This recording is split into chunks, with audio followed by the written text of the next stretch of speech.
من ناهێڵم ئەم گریانە هەرگیز ڕەنگی بچێتەوە، من ناهێڵم ئەم مردنە ژیان بیری بچێتەوە، من ئەم زوڵمە لە ناو شوشەبەندی شعرادا ئەنێم بۆ ئەو زارۆکەی دوای چەند قەرنێ دێت و ئەزێ و لە ڕەحمی ئەم وڵاتەوە سەردەردێنێ و ئەلفوبەی چرا فێر ئەبێ و ئەم غەدر ئەخوێنێتەوە.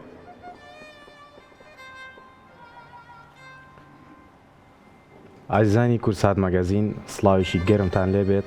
خۆم بە خۆشحاڵە زانم کە ئەم ئێوارش پێکەوە کۆ بینەوە، بەڵام خۆم بە خۆشحاڵ نازانم کە ئەمڕۆ باسی ئازاری نەتەوەیەکەکەم، باسی برینی 182,000 خێزانەکەم پێکەوە، باسی ڕوخانی چەندین گوند و لادێ و 4,000 گوندەکەم، باسی 5,000 شەهیدی هەڵەبجە و کیمیابارانەکەم. ئازیزانم، ئەمڕۆ بابەتەکانی ئێمە تایبەتە بێت بە ئەنفال، چەند تەوەرێکمانە بێت، بەڵام بەرپرسیارەتی ئێمە وەکو کورسات مەگەزین لە ئەستۆ ئەگرم بۆ کولانەوەی برینی دڵی چەندین دایک و خێزان کە لە بەمڕۆ برینەکەیان ئەکولێتەوە. بەڵام لە هەمان کاتیشە ئامانجی ئێمە ئەوەیە پەیاممان بگات بە هەموو دنیا بە جیهان و بە جینۆساید ناساندنی ئەم جینۆسایدە، و لە هەمان کاتیشە پەیامی دووەمان ئەوەیە کە بەنەوەکانمان بڵین ئەمە برینی دڵی هەر هەمومانە بۆ هەر تاکێک کە لەسەر ڕۆحمان ئەمێنێتەوە. و لە هەمان کاتە ئەمەوێ لێرەوە پیرۆزباییەک لە پارێزگای هەڵەبجە لە هەر تاکێکی بکەم کە ئەمڕۆ لەلایەن حکوومەتی هەرێمەوە بە 19هەمین پارێزگای حکوومەتی هەرێم و حکوومەتی عێراقیشەوە لە پەرلەمانی عێراق بە فەرمی ناسێنرا وەکو 19هەمین پارێزگا. و ئەمڕۆژ شاعیرێکی زۆر بەتوانە کوڕی شێرکۆی مەزن، شێرکۆ بێکەس، لێرە لە ستۆدیۆ میوانی ئێمەیە کە باس لە ئەنفال و لە جینۆساید ئەکەین پێکەوە. کاگەڵە زۆر بەخێر بیت. زۆر سپاس بەخێراتی سەرچاو سڵاوی خۆت ببینەران. زۆر سپاس. وڵات سەری ڕێز و نەدەواش دانێنم بۆ ئەنفال و بۆ قوربانیانی ئەنفال و هیوای بەختەوەری و خۆشببختی بۆ پاشماوەی ئەنفال و خێزانی ئەنفالان نەخوازم. وەکو جەنابیش لە سەرەتادا وتە ڕەنگە یادێکی تاڵە، غەدرێکی گەورەیە، کارەسات و غەدری سەدەیە بە بڕای من. بۆیە لێرەوانێ من سەینەوەجدانم بۆ تێگەیشتنی لە چەمکی ئەنفال ئێمە ئەبێ کە بە دنیای دەروی خۆمانی بڵین واز لە چەمکی کارەساتی ئەنفال بینین بە تراجیدای ئەنفال بیناسیێنین بە بڕای. زۆر باشە. حەزەکەم هەر کورتەیەک بۆمان باسکەی ئەنفال چییە، ڕۆڵی شعر و ئەدەبیات، ڕۆڵی شعر و هونەر لە ڕووی ئەدەبیات و کلتورەوە بۆ جینۆساید و ئەنفال چییە؟ باڵە تاوان گرنجیدان بە ئەنفال و جینۆساید لە ئەدەبدا ڕۆڵێکی گرنگی هەیە. وەکو لێرە هەندێشتم یاداش کردووە لەو دەقانە گرنگانی کە لە ئەنفالدا نووسراون بەڕاستی، یعنی ناساندنی ڕاستیەکی مێژوویە بۆ پاراستنی یادەوەری قوربانیەکان و ڕێگیریە لە بیرچوونەوەی ئەم تراژیدیایە. بە بڕای من ئەمە هەر ئەم بابەتە تەنها بەشێک نییە لە مێژووی کورد، بەشێکە لە مێژووی جیهانی ژانی ئەمە بێ بۆ نەوەکانی داهاتومانی بژێڕینەوە و نەیەڵین ئەم غەدرە لە بیر بچێتەوانێ. گرنگی ئەنفال و جینۆساید لە ئەدەبدا وەکو لە نووسینی ڕۆمان و چیرۆک و شەعردا بە بڕای من دروستکردنی کارە ئەدەبیەکانە کە ڕووداوەکانی ئەنفال و جینۆسایدی کوردی تیا ڕوونەکرێتەوانێ. گەشتەکە بە بڕای من کۆمەڵێک کتێب هەیە کە گرنگە من لێرەدا ئاماژەی پێ بدەم. لەوانە وەکو گەشتەکانی ئەنفالستان کە لە سێ بەشداهی کاک عومەر محەممەدە، بە بڕای من کە دیدار و بەدواچوونی ئەوانەیە کە لە ئەنفال گەڕاونەتەوانێ. هەروەها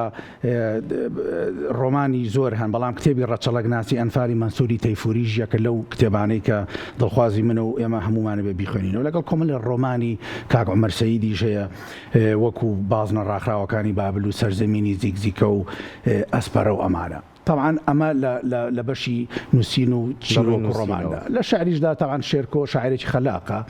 کە هەموو خەمەکانی ئێمە و خەمی ئەنفالی کردەوە بە شعر. هیچێک لەو شاکارانەی شێرکۆ کە دوای ڕەنگە بێمە سەری هەندێک پارچەی بخێنەوە کە گۆڕستانی چراکانە بەڕاستی ئێمە گرنگە. و هەروەها هەر لە فیلم و لە دراماش ئەمە گرنگە کە ئێمە هەمیشە کاگەڵۆ خۆشت تێکست و شعرت هەیە بۆ ئەنفال؟ کرد ئاماژەی پێ بێت. باڵێ خۆشم هەندێک تێکستم هەیە بۆ ئەنفالۆمانە، ینی لە زۆر لە بۆنە و بۆ نەبیسرا و بینراوەکانە خوێندومەتەوانێ بەڵام ئەوەی کە ویستم لێرە بە پەلە ینی بینکەم باسی ئەوەمان کرد ئەدەب لە ئەنفالدا بێت چۆن بێ فیلمیش مەسەن بەشێکە لەوە کە نواندن و ڕووداوەکان لەسەر شان و گەیاندنیەتی لە شانۆشایانی بۆ نمونە توێژینەوەی ڕێغنەوەی ئەدەبیە نووسینە ینی بەرهەمێنانی ئەدەبی مناڵان و لاوانە بە بڕای من ئەمانە زۆر گرنگە و پەیوەندی بە ڕووداوە جیهانەکانیشانە لەسەر هاوشێوەی با بڵێن جینۆسایدی ئەرمەنەکان و ڕوانداییەکان و جووەکان ئێمە ئەبێت لە پاڵ شان بەشانی ئەوان لە جیهاندا ئەمە بناسیێنین بۆ ئەوەی لەبیر نەچێتەوە و دووبارە نەبێتەوەی باسی فیلمە کردکاگەڵەوە تۆ وەکو نووسەرێک هەستەکەی ئەم فیلمانە لە ئاست ئەوەیە من کە پامەکان گیان دەبێت بە بڕای من زۆر کەم نووسین هەیە لە ئاستی گەورەی ئەنفالدا بێ نووسین باڵێ و فیلمیش هەمیشە من کە لەگە باوکمە دانیشم باسی ئەم کارە ساتەمانە کرد ئەوەی کە من نووسیومە زۆر کەمترێکە لەوەی کە ئەبێ بنووسێ بۆیە من خوازیارم هەمیشە شاعیران و نووسەران و ئەدیبان فیلمسازان و ئەکتەران و شانۆکاران ئەمە بکەنە خەمێکی خۆیان بەدەیان ڕۆمانی گەورە هەیە لەسەر هۆلۆکۆز نووسراوە بەدەیان فیلمی گەورە هەیە لەسەر هۆلۆکۆز دروست کراوە بۆیە ئێمەش دەبێت شان بەشانی ئەوانە ناڵم نەکراوە بەڵام لە ئاست گەورەی ئەو خەمەدانیە بەڕاستی کاگەڵە زۆر ڕاستە تا چەند فیلم سازانی ئێمە یاخود دەرهێنەران ئەتوانن بیرۆکە لە تێکستەکانە وەربگیرێت یاخود گەیاندنەکان پامەکانیان لە ڕێگەی تێکستەکانی ئێوە بێت بەدڵنیایی زۆر باسی چامەی گۆڕستانی چراکانی شێرکۆکرێ کە هیچێکە لەو چامانەی کە دەڵی خودی خۆی لە ئەنفالەوە گەڕاوەتەوانی بۆمان بازەکات لە سەرەتاوە بۆ کۆتایی هەندێک پارچەیە خوێنمەوە دوای ئەگەر وەخت هەبوو هیچێکە لەو شاکارانەی کە گرنگی پێ بدرێ هەم بۆ دراما هەم بۆ سینەما بەڕاستی زۆر ڕاستە باسی تێکستمان کرد و باسی شەعرمان کرد ئەمێ ڕۆڵی شاعیران بزانم لە ڕووی ئەدەبیاتەوە بۆ ئەنفال و جینۆساید چییە؟ تاوان شعر ئەهمیەتێکی گەورەی هەیە لە ناساندنی ئەم جۆرە خەمانەیە زووش ئەگاتە خوێنەر ینی با بڵێن شعرێک جاری وایە خێراترەگاتە خوێنەرەکەی لەوەی کە ڕۆمانێک خوێنیتەوانی بۆیە ڕۆڵی شاعیران زۆر گرنگە کە ئەهمیەت بدەن بەم جۆرە خەمانە شاعیرەکانمان باسی دەکەن بەڵام هەر دیسانەوەی لێمە لە ئاست گەورەی ئەم غەدرەدانیە بەڕاستی کاکەڵە حەزەکەم بزانم تا چەند گۆرانی بێژان یاخود ئەوانی کە سرود دەڵێنەوە سوودیان لە تێکستەکان وەرگرتووە لەو تێکستانی کە سەبارەت بە ئەنفال بکرێت بە سرودی نیشتیمانی بکرێت بە سرودی نەتەوەی بەڵێ هەیە ینی کۆمەڵی شعر و شاکاری گەورە کراون بە سرود و بەمانە تەنانەت لە شعری شێرکۆ لە شعری لەتیف سابیرۆمانە بەڵام ئیتر ئەمانە ناڵێم کەمن ڕەنگە پوخت بن بەڵام کەمن بەڵام دەبێت زیاتر بێ بەڕاست ئەنفال و جینۆساید زۆر گەورەیە پێویستەکە کە ئەمە هەموو ئەو بەبرسەرەتە هەڵگرین بەدڵنیاییەوە لە هەموو بوارەکاندا بۆی ئەمڕۆ باسی ئەدەبەکەی شعر لە بەدڵنیایی هەموو بابەتەکان لە شان و لە فیلم و لە سینەما و لە ئەدەب و لە شعر و لە ڕۆمان و ئەمانە هەمووی بە تێکڕایی بووە بە خێرایی پێ ڕۆشتین ئەو کۆمەڵەشم باسکرد ناومێنە ئەوە نەبێت کەشت نەکرابێت بەڵام لە ئاستی گەورەی و لە ئاستی ئەو غەدرەدانیەکە وەکو غەدری سەدا ناویە بەم بەڕاستی زۆر باشە کاگەڵۆ ئەم تێکستانە یاخود ئەم چیرۆکانە یاخود ئەمانی کە لەسەر ئەنفال چەند هیچی چیرۆکنی هەمووی ڕاستیە لە کتێبخانەکان بە ئاسانی دەست بەردەسە بن بەڵێ هەیە ینی ئەگەر ئێستا لە دنیای تەکنۆلۆژی ئەمڕۆ ڕەنگە ئاسان بگەیت ئەگەر پتەیەبی دۆزیتەوە بگورە وتم لە تیف سابیر بە مابەستە مامۆستا ڕەفیق سابیر بوو زۆر باشە هیچ تێکستێک هەیە بۆ ئێمە پێشکەشمانی کەی پێشکەش ببینەران وڵات حەزەکەی بەدڵیەوە ئێمە پێمان خۆشە یەکینی بچووکی خۆمە خوێرمەوانی دوای دێمە سەر ئەو کۆمەڵێ پارچەی گۆڕستانی چاکانەکە پێ باش بێ زۆر فەرمووی بێزاریەک ڕەشتر لە چاوەڕوانی پیرێژنێکی دوای ئەنفال دەوری داوم بێزاریەک لە پڕم کا بەوکو پەقاوەتاڵی دەستی تەنیاییم لای ئەدا لە زەردەی ئێوارەیەکی ساردا کە خۆری ئاوابوونی خۆی بۆ پاییز مۆرەکە هەر بژیت شێرکۆ لە گۆڕستانی چراکانە ئەڵێ لەو بیابانەی خوارەوە لە هەر جێیەک هێڵەچێک خۆڵ ببێژنەوە لەسەر کۆزەرەی هێڵەکدا ئەبێ هەر وردەنی نۆکی پەنجەیەک و یا وردە ئێسکی لولاقی کوردێکی تیا بدۆزنەوە جۆچکەی شعرم زۆر پووکە پووک و کوڕوزە و ناڵە ناڵی عمری خۆمی بیر چۆتەوە بەڵام ئەوەی بەردەوام لە ناو جۆچکەی شعری مندا دێت و ئەچێ و ئازارە و ئەزرنێتەوە زریکەی ژنە ئەنفال و کچەکانمانە و هەتا ئەمرم ئەم کاروانی زریکەیە هەدێت و دێ و دوایی نایە و نابڕێتەوە ئەو ڕۆژەی خۆڵ بێتە قسە و بڵێ بدوێن و یا بنووسە و لە جیهاندا پێشبڕچێ لە ئازاردا من دڵنیام ئەرزێک نییە لە دنیادا خۆڵێک نییە لە دنیادا ئەوەندەی کۆستی لای ئێمە جوان بنووسێ و پڕ بێ لە شەوی ڕۆمان و لە ئاخی کورتە چیرۆک و لە ئەشکەنجەی شان و نامە و لە ئەشکەنجەی داهێنانی ناو مردن من دڵنیام ئەگەر غەدرمان لێ نەکرێت نۆبڵی خوا لە مەرگە سات و بێکەسیدا هەرم کوردە وەریەگرێ هەرژی کاگەڵۆ بەڕەئی من هیچ کەس نابێت بە مامۆستا شێرکۆ بێکەس بەڵام بۆ چەند ساتێک لە پشتمەوە لە مایکەکەەوە ئەحساسی شێرکۆ گەشت بە من هەستمە کرد دڵنی تۆ زۆر نزیکە نازانم کەس ئەمەی پێوتوی دڵنیای تۆنی دەکمان لێکۆ نزیکە خۆشیشم هەر خۆی خۆم وای خوێن و هیچ نمایشێکی تێدا نییە بەڕاستی بەڵام دیارە ئەگەر شاریایی و بخوێنمەوانەیە سۆتە حەزەکەم وەکو خۆی بیخوێنمەوانێ بۆیە بەدڵنیایی زۆر کەزاڵێن کە تۆنی دەنگمان لێ ڕاستە کاگەڵۆ ئەگەر تۆزێک باسی ئەم شعرەمان بۆ بکەیت ئەمە ساڵی کەی نووسراوە بەڵێ ئەمە هەمووی بە یەک جار نووسراوەتەوە بەڵێ ئەمە گۆڕستانی چراکانی چەکە لەو شاکارانەی کە لە ناو شاکارەکانی شێرکۆدا کە بۆ ئەنفال نووسراوە دیارە شعری زۆرە بۆ ئەنفال و بۆ جینۆساید و بۆ هەڵەبجە بۆ ئەمانە بەس ئەمە هیچەکە لەو کارە گەورانەی کە شێرکۆ کردوێتی لە 2004 نووسراوە لە گۆڕستانی چراکانە کە ئەمە جێڕانەوەی ئەو مێژوەیە جێڕانەوەی ئەو غەدرەیە جێڕانەوەی ئەو مردنەیە کە لێو بۆمانە جەڕێتەوانێ دیارە وا هەستەکەی کە خۆی لە ناو ئەنفالەوانی چەکە لە قوتواربووەکانی و لەوانەی کە ڕزگاری بووە بۆیە من بە هیچێک لە دڵخوا من ئەو پرسیاران لێ کردوم لە ناو هەموو بەرهەمەکانی باوکمە تایبەت بە ئەنفال تاوێت بە ئەنفال و هەر تایبەت لە هەموو دەقەکانیە یەکەم گۆڕستانی چراکان هەڵبژێرم دوایە ئەنجاوە دەربەندی پەپولە زۆر باشە هیچ تێکستێکی کە ئامادە هەیە بۆ وڵات ئەمانەی شێرکۆ زۆرم لەلایە هەڵا پێم خۆشە هاڵە ئەڵێن ژنێکی گەرمە سێر داوێتە دەشت بووە بە گڕەی بێداڵدە و بە تەوارێکی شێتوێت ئەڵێن بۆ بە زیگاری سەر قەبرانی باڵندەکان بۆ بە زێوانی گردی دارچوا لە جوانە مەرگەکان خەڵکی ئەڵێن هەر کەسێ بەلایدا تێ ئەپەڕێت گوێی لێ ئەبێ ژنە ئەڵێ زۆر جارشتم لێون بووە جارێک مریشکێکی کونج و جارێکی دی دووج و جەڵە و لە بیرم بێ دوو مستیلە و دوو جاریش 250 فلسی و جارێکیشیان کارژۆڵەیەک بە دوایاندا من ناو ماڵ و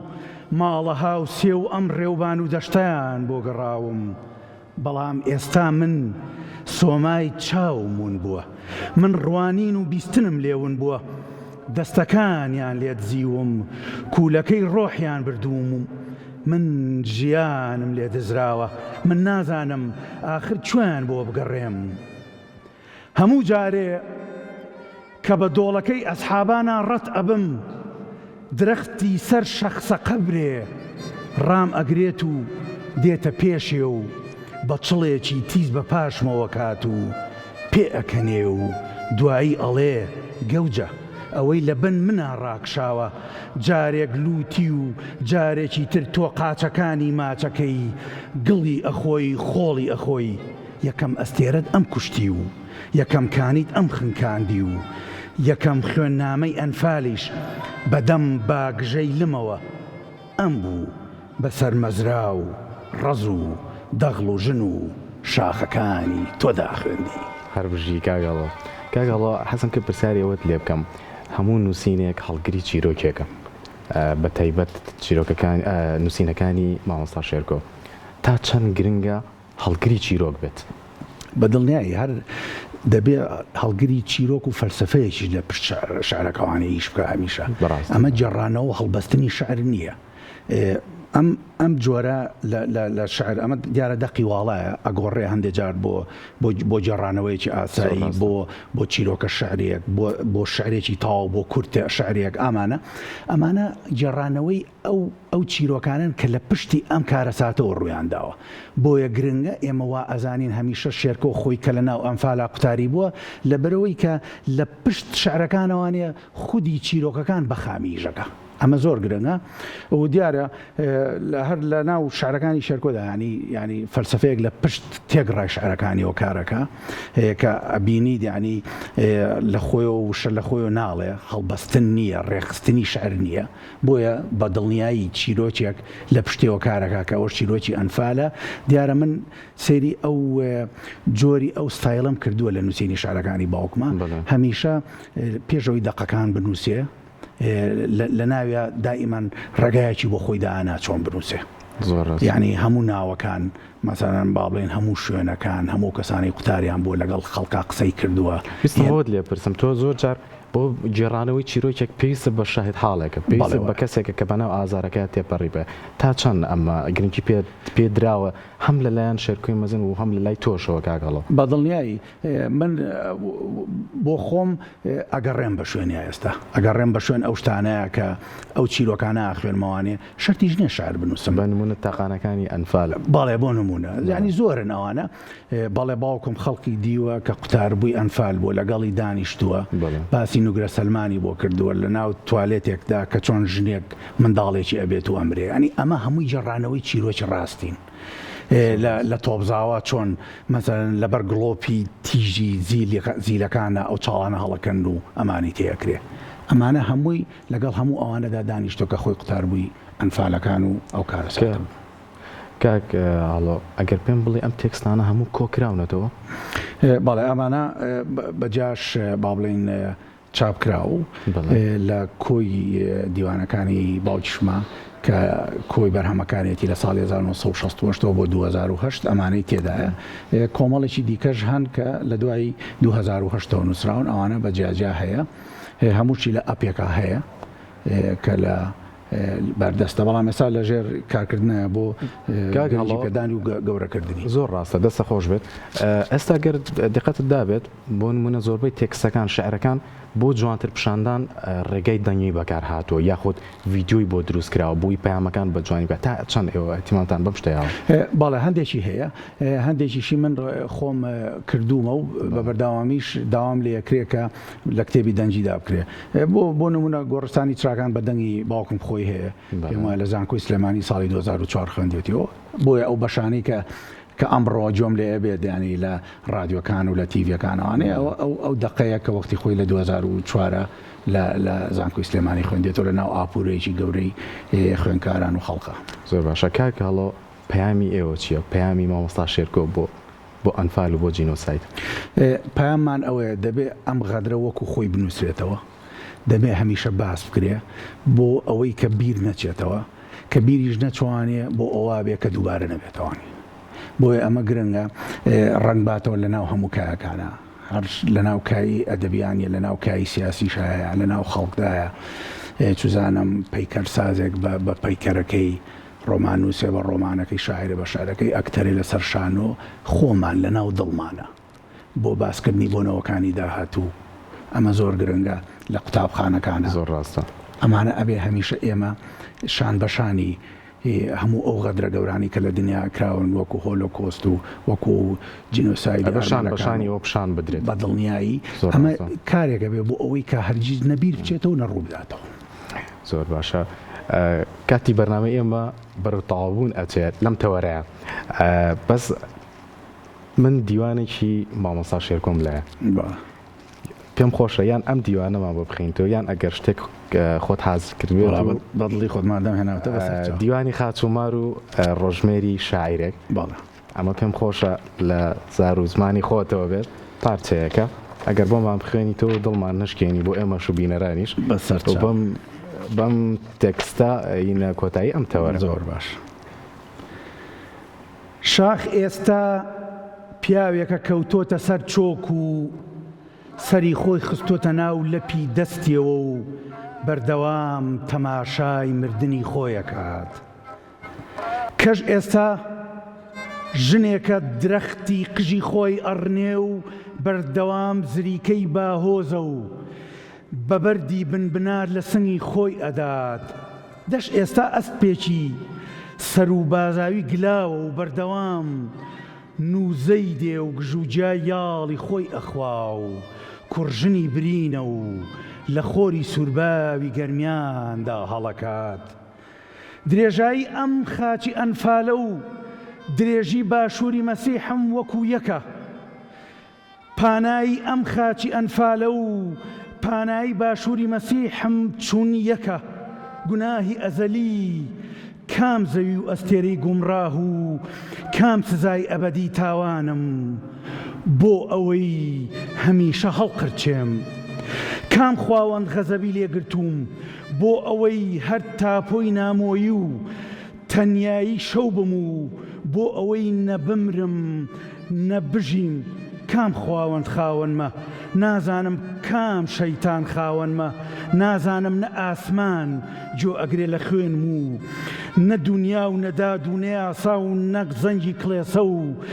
نەق و بەی مزگەوت و من نازانم بەچێ و من بەچی سوێند بخۆم. چێ پەنا و چێ داڵدە و چێ کەسمە نازانم. من ئێستا شاخێکی بێت سوێندم، سوێندی من دوو کەڵە و قسەی من خۆڵەمێش هاوارم هەر خوێنی مەیومە و هەر کۆچی سەرە و لێش. ئەوەتەی کۆچ هەیە کۆچەکەم،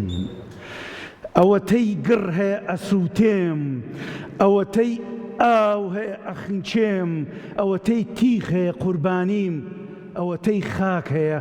بێخاکم، ئەوەتەی شاخ هەیە من تلۆر ئەبمەوە و ئەوەتەی دار هەیە لێ ئەدرێم. من لە پێش موساوە ئاوارم، پێش مەسیح من خاچم، پێش قوڕەیش من زیندە بەچاڵ و پێش حوسەین من سەری بڕاوم. ئەنفالە ئەنفالە ئەنفال.